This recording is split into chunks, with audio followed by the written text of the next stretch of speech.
eu sou a Ana Luz, eu sou uma mulher branca, tenho 22 anos, tenho cabelos cacheados ruivos, estou vestindo uma blusa preta e uma máscara preta.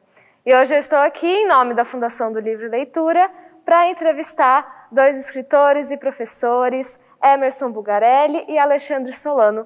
Muito obrigada pela presença, professores, é uma honra estar aqui conversando com ambos. Eu que agradeço a oportunidade de estar aqui.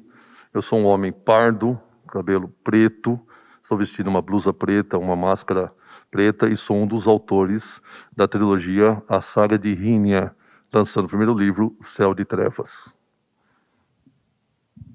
Boa tarde a todos, é um prazer estar com vocês. Eu sou Alexandre Solano, sou formado em Letras e História, com mestrado em História, em cima de Cinema e doutorado em Teoria Crítica Literária, estudo de teatro, especificamente as peças de Chico Buarque de Holanda.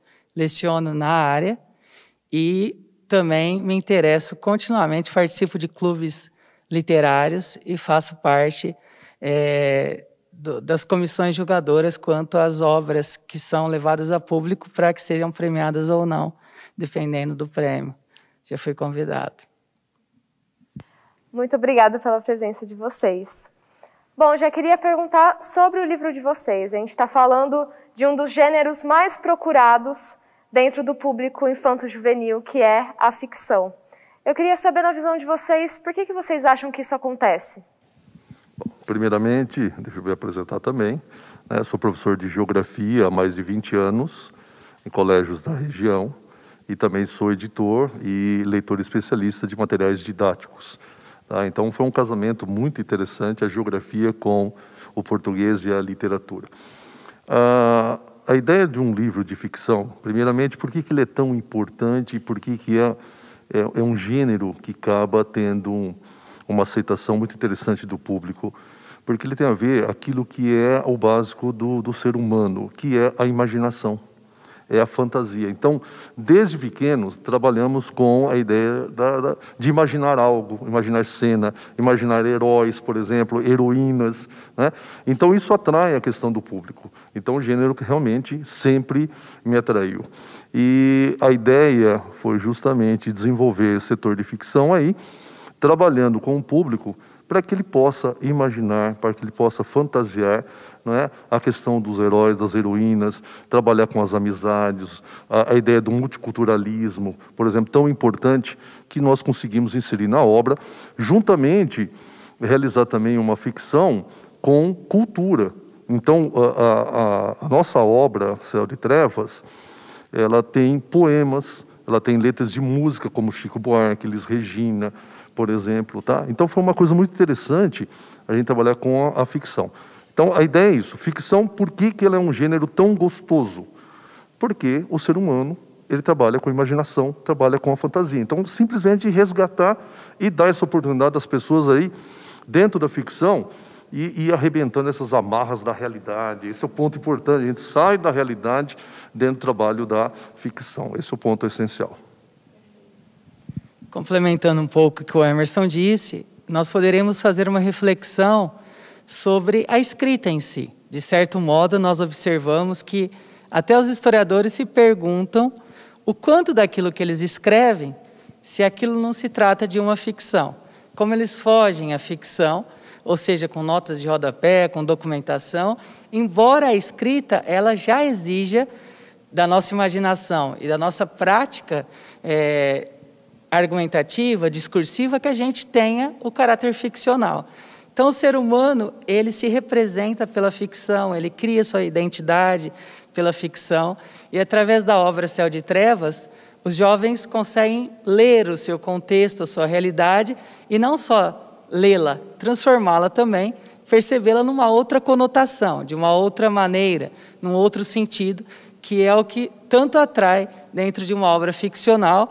Ela pode tanto se estender a fatos históricos, a questões factuais, como faz José Saramago, no Memorial do Convento. Você percebe que ele está ali flertando muito com a história, mas, ao mesmo tempo, ela pode também se estender a questões que desconstruam, né, o contexto da realidade. Certo. E meninos, vocês escreveram juntos o livro O Céu de Trevas, que foi publicado em 2019, que conta a história da personagem Rinian. Contem um pouquinho sobre essa obra, como é que foi escrever essa obra em conjunto? Primeiramente, a obra surgiu da ideia de trabalhar com ficção, que é um gênero que eu gosto muito, que o Alexandre também, né, acaba apreciando, e foi uma obra assim que demorou 8 anos. Tá? Foram 8 anos de trabalho, né, de construção do personagem, da construção de todo o enredo, toda a história. E a ideia surgiu, primeiramente, o seguinte, criar um herói brasileiro. Porque nós temos uma literatura que é maravilhosa, que é a literatura também internacional. Né? Mas por que não ter também essa literatura, resgatar esses heróis brasileiros? Né? Nós temos uma literatura fantástica, por exemplo, de Monteiro Lobato. É algo extraordinário no país. Então, por que não ter um herói? Então, vamos pensar num herói. Rinian é um herói brasileiro. Tá? Mas aí, o que nós pensamos? Vamos ficar presos somente, né, nessa ideia de um herói brasileiro.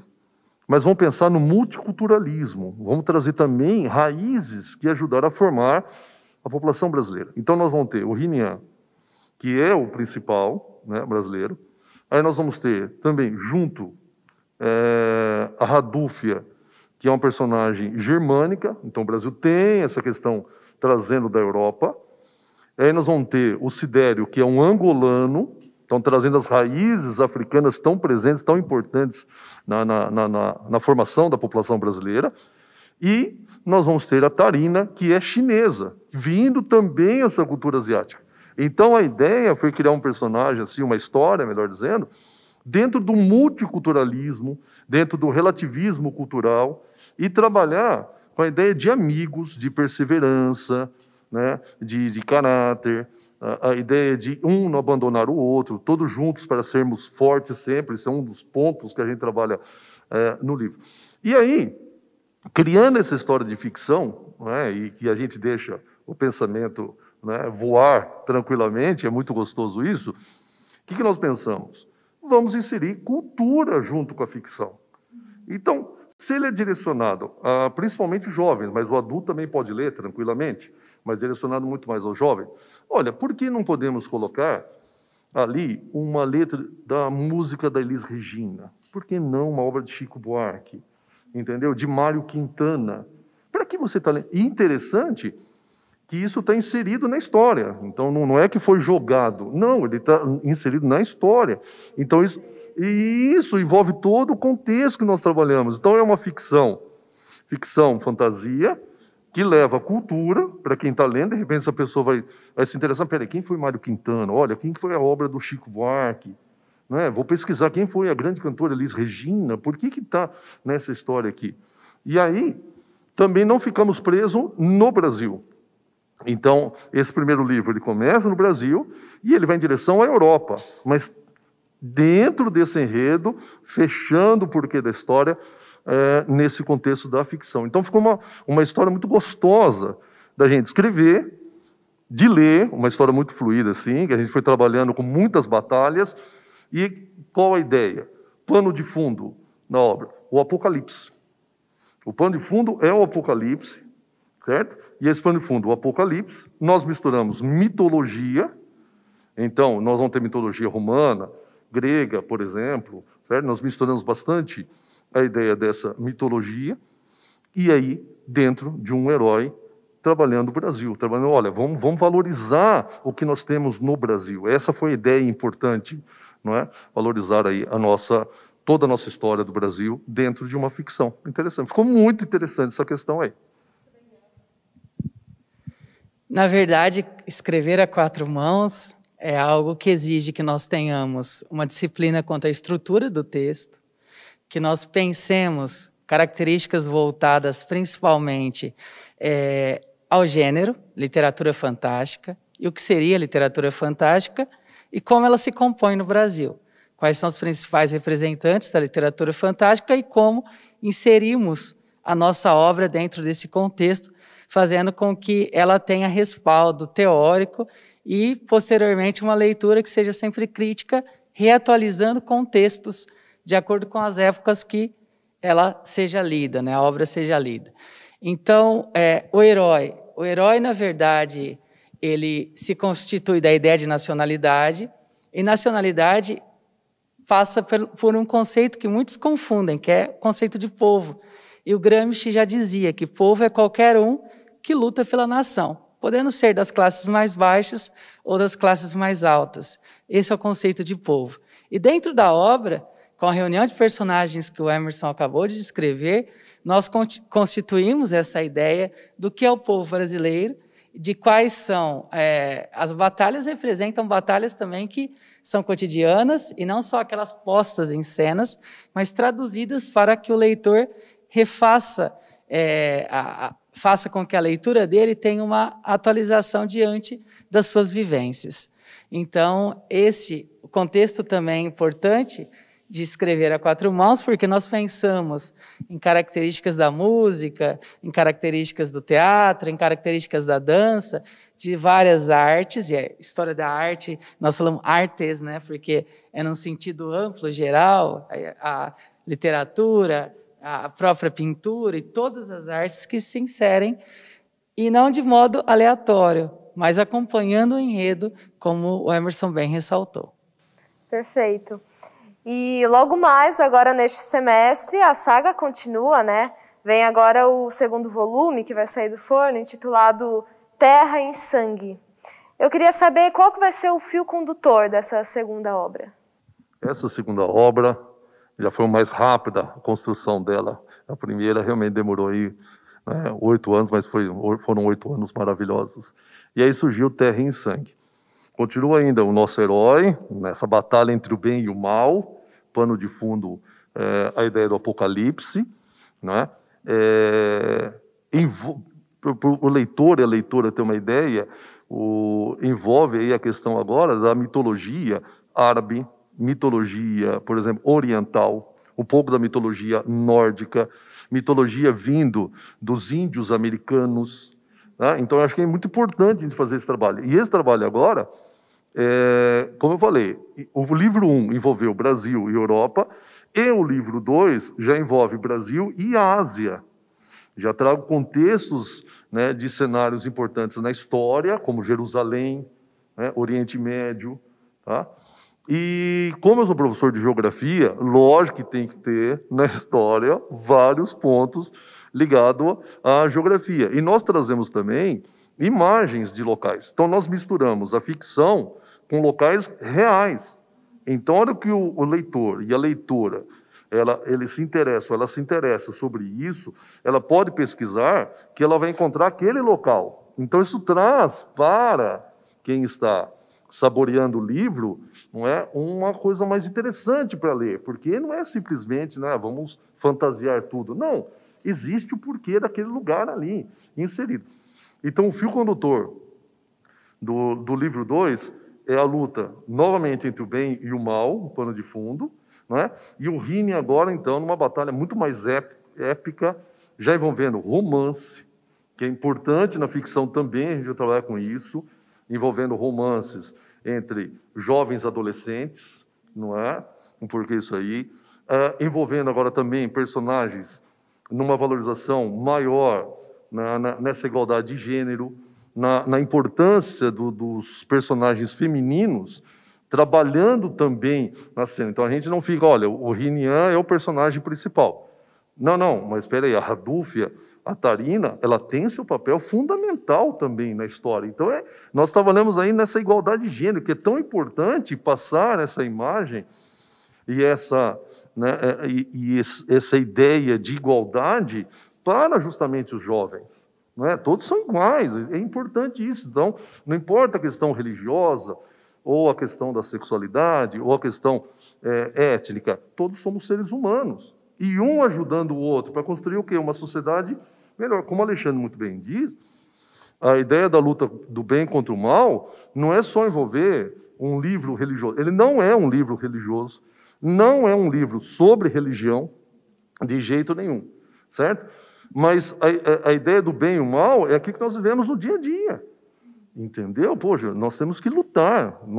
A nossa vida é feita de batalhas todos os dias, não é? E uma das batalhas é a igualdade de gênero. Ela é muito importante nós trabalharmos dessa forma aí.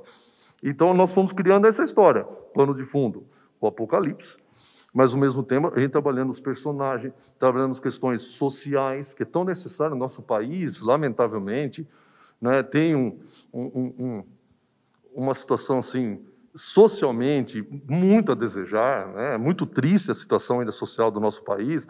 Então, chamar a atenção também do leitor para isso, mesmo envolvendo, de repente, uma batalha lá no Oriente Médio. Mas no Oriente Médio também existem problemas. Então, nós inserimos isso na história. Então, o fio condutor é isso aí, é a batalha, é a mitologia, é o romance, não é? É tornar os personagens todos com a mesma importância, não tem um que é mais importante que o outro, nada disso, a mesma importância, e trabalhando com locais que existem mesmo, e, ponto fundamental, muita batalha, que é o que o jovem gosta, é muito gostoso a gente ler isso aí, de repente uma batalha, de repente outra batalha, de repente surge a mitologia, um dragão que aparece, ó, eu já dando spoiler, né? Então, mas é muito gostoso fazer isso aí. Esse foi o grande fio condutor aí.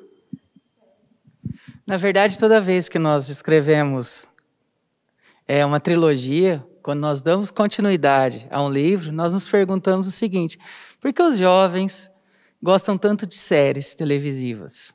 Porque hoje em dia as pessoas estão tão ligadas à questão de assistir a sequência de vários capítulos e várias séries e as suas temporadas. Na verdade, se nós observarmos, nós criamos identidade com os personagens à medida que nós nos identificamos com eles. E como nós nos desligamos no epílogo de um livro, geralmente você tem um fim trágico que vem desde a Grécia, ou você tinha um fim, na verdade, que trazia um happy end em vários contextos, em vários livros românticos, mas nós decidimos que essa continuidade seria uma forma de apresentar não só novos lugares, mas, além desses lugares, de apresentar a importância da leitura. Da leitura, ela é processual, ela não pode ser algo findo, terminado. Terminou o livro, pronto, eu gostei desse livro e não leio outro. Na verdade, não é isso, né? O gosto pela leitura se dá por esses livros e promove, através desse livro, o convite para os demais e para a leitura também de outras áreas, como história, geografia, mas não que a ficção seja isso, nós sabemos que não. Na verdade, é uma releitura de tudo isso, é uma releitura do nosso próprio mundo, é uma representação do nosso mundo quando nós estamos escrevendo. Emerson e Alexandre, gostaria de agradecer pelo aceite, por estarem aqui, por essa conversa, esse bate-papo maravilhoso. Eu com certeza amaria ler o livro de vocês. Em nome da Fundação, eu agradeço imensamente.